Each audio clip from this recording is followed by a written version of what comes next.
আপনারা যারা ফুল ভালোবাসেন আর বিশেষ করে গন্ধওয়ালা ফুল, তো তাদের জন্য হাসনুহানা কিন্তু প্রচণ্ড একটা পারফেক্ট গাছ। এটা অল্প আলোতে, মাটিতে, টবে, প্রচণ্ড রোদে সবেতেই কিন্তু খুব সমানভাবে ফুল দিতে সক্ষম। আর এটার কিন্তু পরিচর্যাও একদমই বেশি করতে হয় না। এটা শুধুমাত্র জল চাই আর নর্মাল একটুখানি ভালো মাটি, আর আপনাকে কিন্তু গন্ধে মাতোয়ারা করে দেবে পুরো ঘর, পুরো মানে যে পাড়ায় থাকেন পুরো পাড়া। যখন ফুলগুলো পুরো ফুটবে তখন কিন্তু দেখতেও খুব সুন্দর লাগে। এই গাছ আপনি কিন্তু আপনার ব্যালকনিতেও করতে পারেন, বা কোনো কিছু কিচেন ব্যালকনি, যে কোনো ব্যালকনিতে, যাতে আপনার গন্ধটা আপনার বেডরুম পর্যন্ত চলে আসে। আমরা আমাদের নিচে ছোটো বাগানে এই গাছটা পুঁতেছি।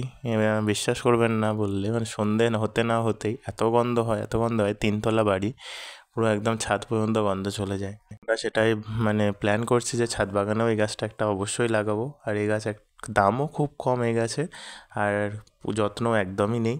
আর নিচে ছোটো বাগানটাই থাকে, আমরা একে অতটাও যত্ন করি না, কিন্তু এত ফুল দিচ্ছে, এখন একটু যত্ন করছি। এই মাটি অথবা টব যে কোনোতে বসালে কিন্তু এই গাছ কিন্তু আরামসে হয়ে যাবে, আর দুটোতেই কিন্তু সমানভাবে ফুল দেবে। এমন নয় যে মাটিতে বসালে প্রচুর ফুল দেবে, টবে বসালে ফুল দেবে না, একদমই নয়। টবেও কিন্তু খুব ফুল দেয়, আমরা কিন্তু দেখেছিলাম। টবে যখন ছিল তখন খুব ফুল দিচ্ছিল। তারপরে আমরা ভাবলাম একটু বাড়ির সামনে লাগাই, তাহলে গন্ধটা আরও ভালো পাবো। তো তার জন্য আমরা বাড়ির সামনে ছোটো বাগানে লাগিয়েছি।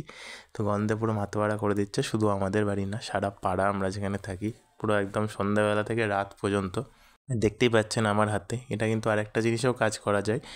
এটার একটা ডাল ভেঙে বা ডাল কেটে, প্রচুর ডাল হয়ে যায়, এগুলোর ডাল একটু প্রুনিং করতে হয়। প্রুনিং করলে এ কিন্তু সুন্দরভাবে আরও গ্রোথ হয় ভালো। তো যেটাই দেখবেন ফুল হয়েছে, ফুল হওয়া অবস্থায় বা কুঁড়ি হওয়া অবস্থায় একটা ডাল কেটে সেটাকে আপনি কিন্তু ফুলদানি হিসাবে কাজ করতে পারেন। ঘরের মধ্যে কিন্তু জলে রেখে দিতে পারেন।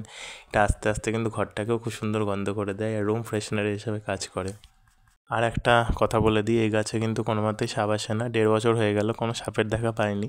তো ভয়ে এই গাছটা লাগান আপনি, ছাদ বাগানে হোক, নিচের বাগানে হোক, যেখানেই হোক। এই গাছটা যত সম্ভব ডাল থেকে হয় না। আমরা একবারই চেষ্টা করেছিলাম বর্ষাকালে, তাও আপনারা চেষ্টা করতে পারেন। যাদের বাগানে দেখতে পারেন প্রচুর বড় হাসনওয়ানা হয়ে আছে, তাদের থেকে একটা পুষ্ট মতো ডাল নিয়ে নিতে পারেন। তো সেটা নিয়ে একবার ট্রাই করতে পারেন, বর্ষাকালে চারা হয়ে যাবে। তাছাড়াও কিন্তু নার্সারিতে খুব অল্প দামেই কিন্তু হামেশাই পাওয়া যায় এই গাছ। আপনারা জাস্ট একটু খোঁজ করবেন হাসনুহানা, এটা আরামসে পেয়ে যাবেন। আমি বলছি এই গাছ লাগিয়ে কিন্তু আপনারা ঠকবেন না, আপনাদের কিন্তু গন্ধে মাতোয়ারা করে দেবে। আপনারা এই গাছকে কিন্তু ভালোবাসতে বাধ্য। প্রথমে এতটা বুঝতে পারিনি হাসনুহানা এতটা আমাদের মানে গন্ধে মানে আর চারিদিক পুরো মোহ করে তুলবে।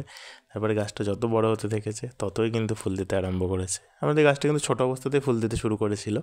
গাছ এনেছি তার 1 মাস পর থেকে ফুল আরম্ভ হয়ে গিয়েছিলো, তখন থেকেই কিন্তু সুন্দর একটা মিষ্টি গন্ধ বেরোচ্ছিলো। আর এখন তো ঝাঁকে ঝাঁকে ফুল হয়েছে, আর বলবেন না। সবাই আমাদের বাবা থেকে মা থেকে শুরু করে মা আর আমি যেহেতু বাগানটা বেশি ভালোবাসি, বাগানটাই বেশি যাই, তো আমি আর মা তো জানি, কিন্তু বাবা এসেও বলছে যে বাগানে কিসের এত গন্ধ বেরোচ্ছে। আমি কিন্তু ছোটো একটা ডাল ওখান থেকে নিয়ে এসেছিলাম, তো নিয়ে এসে এইরকম জলে রেখে দিয়েছি। কিছুটা ফুল অবস্থায় আছে আর কিছুটা কুঁড়ি আছে। কুঁড়ি অবস্থাগুলো রাত্রে ফুটবে। আপনারা চাইলে কুঁড়ি অবস্থাগুলো এনে জলে রেখে দেবেন, সেটা সন্ধ্যাবেলা সুন্দর ফুটে উঠবে। ফুটে উঠলে কিন্তু গন্ধটা আরও মারাত্মক হয়ে যাবে। এবার দেরি কেন করছেন? অবশ্যই নার্সারিতে যান বা লোকাল কারোর বাড়ি যান, গিয়ে যদি হাসনুহানা দেখেন অবশ্যই একটা করে চারা অথবা ডাল নিয়ে এসে বাড়িতে লাগিয়ে দিন। খুব অল্প জায়গা থাকলেও, বললাম তো, ফ্ল্যাটের ব্যালকনিতেও কিন্তু আরামসে এটা করা যাবে। আপনারা ফ্ল্যাটে যারা থাকেন তারাও কিন্তু ব্যালকনিতে আরামসে করতে পারেন। পুরো ফ্ল্যাট পুরো গন্ধে মোহ করবে।